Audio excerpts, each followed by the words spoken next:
Përshtypja ime për protestën e sotme, sasiore dhe cilësore,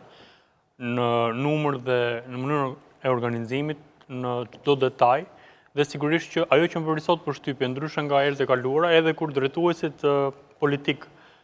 u larguan nga sheshet, qytetarët vazhdonin të qëndronin aty. Dhe sigurisht që është një sinjal shumë i mirë i rezistencës,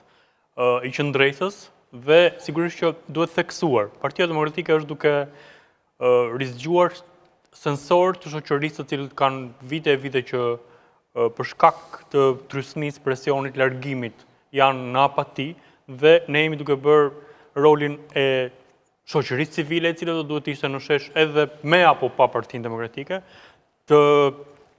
sindikatave të shumta të cilat fatkeqësisht mungojnë në Shqipëri dhe që sigurisht që ato do duhet mbushin sheshet çdo ditë për të gjitha padrejtësitë,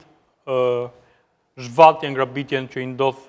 Shqipërisë sot në të gjitha qytetet e Shqipërisë. Dhe patjetër që është duke bërë mirë këtë rol, është duke bërë përtej mundësive të saj se një parti politike, dhe sigurisht që është i vetmi opozicion në Shqipëri, ndërkohë që do duhet të ishin, e thash, sektorë të tjerë të shoqërisë do duhet të mbulonin,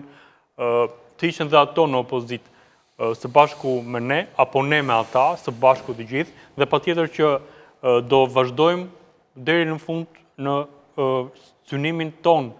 të rrëzimit dhe largimit kësaj qeverie, e cila sigurisht që është më e korruptuara në kontinent, në vendin më të varfër në kontinent. Dhe patjetër që do duhet të vazhdojmë të jemi aty, çdo ditë. Sot ishte në fakt një, po themi përvjetori, një feste kombëtare, një viti nga arrestimi i kryetarit të Bashkisë së Tiranës, që erdhi si pasojë e protestave shumë herë më të vogla se sa e sotmja, të përjashme përpara Bashkisë së Tiranës, dhe më besoni që me vazhdimin e protestave do të arrihet edhe qëllimi im përfundimtar, shkuar e para drejtësisë e kujdo që ka abuzuar me